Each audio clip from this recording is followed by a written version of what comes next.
When you think of the most famous Bible stories, surely near the top of the list would be Daniel in the lion's den. It's got everything you want from a good story. It's got a hero, it's got villains, it's got twists and turns, and most importantly, it's got lions, and every story is made better by lions. But what I want to focus on this morning is not Daniel in the lion's den itself, but actually what resulted in Daniel getting put in the lion's den. Daniel is in Babylon, a foreign land that God's people had been taken away to, and yet he has become very successful and he's very well thought of by the king.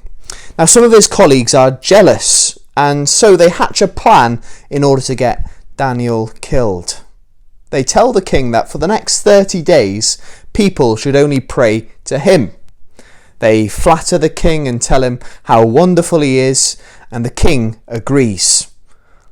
And let's see what happens next. Let's read some verses from Daniel chapter 6. Now when Daniel learned that the decree had been published, he went home to his upstairs room, where the window opened towards Jerusalem. 3 times a day he got down on his knees and prayed, giving thanks to God, just as he had done before. Then these men went as a group and found Daniel praying and asking God for help. So they went to the king and spoke to him about his royal decree. Did you not publish a decree that during the next 30 days anyone who prays to any god or human being except you, your majesty, would be thrown into the lion's den? The king answered, "The decree stands, in accordance with the law of the Medes and the Persians, which cannot be repealed." Then they said to the king, "Daniel, who is one of the exiles from Judah, he pays no attention to you, to the decree you put into writing. He still prays 3 times a day." I'm challenged by that. Why? Because I know that I often don't find the time to pray 3 times a day, even when there are no laws saying that I mustn't. Daniel knew full well that he would face serious punishment for his faith, and yet he didn't change his routine. He did the same thing that he always did. He prays, and he prays facing Jerusalem, where God's temple was. He wasn't trying to get caught, but he knew that he needed to do the same thing that he always did. He needed to pray. I wonder, what are we known for? If someone was trying to catch you out, if someone was jealous of your position, what would they use in order to trip you up? Would they go for your holy lifestyle? Would they go for your prayer routine? Or would it be something else? I'm challenged by the fact that it was that they managed to focus in on in the life of Daniel. What faith Daniel had in the living God. To keep going in a similar situation, we would maybe hide, or maybe we would lash out at our enemies. But for Daniel, he keeps his routine. Prayer is what keeps him going. It's his sustenance in difficult times. He needs communion with God in order to keep going. When Jesus was ministering, he would get up early and pray. If the Son of God set aside time to pray in order to keep going, then how much more do we need to pray?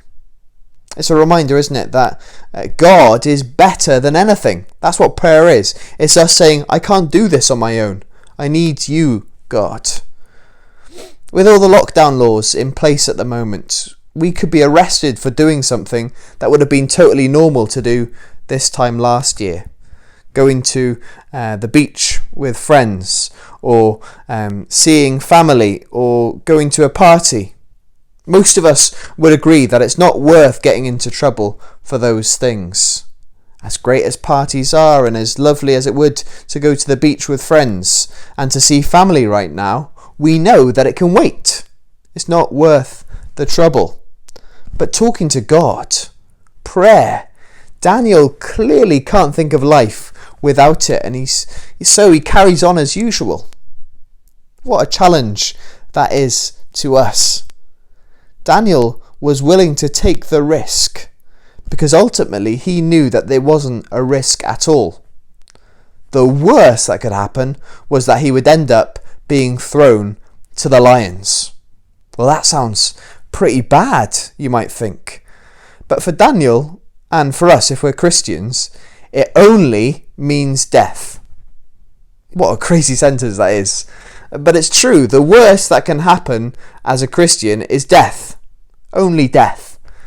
Jesus said this, "Do not fear those who kill the body but cannot kill the soul. Rather fear him who can destroy both soul and body in hell." Jesus is saying it's the second death. It's eternal separation from God that you need to fear.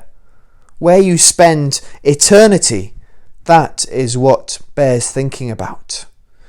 Daniel knew that he would face the death penalty if he was caught. And spoilers, not even that worked out. And yet he knew everything would be okay. He was living what the Apostle Paul put into words centuries later when he said, "To live is Christ and to die is gain. If I stay alive, great. I will do all that I can in order to give God the glory, whether it be my thoughts or my actions or my words. I will share him with my friends and my family, and I will do everything that I can to please him while I'm still breathing. And if I die, I go to be with him forever." You see, with Christ, we cannot lose. That is good news for you today. There's so much to learn from Daniel, but let's not look to him, but let's look to God, who he couldn't live without.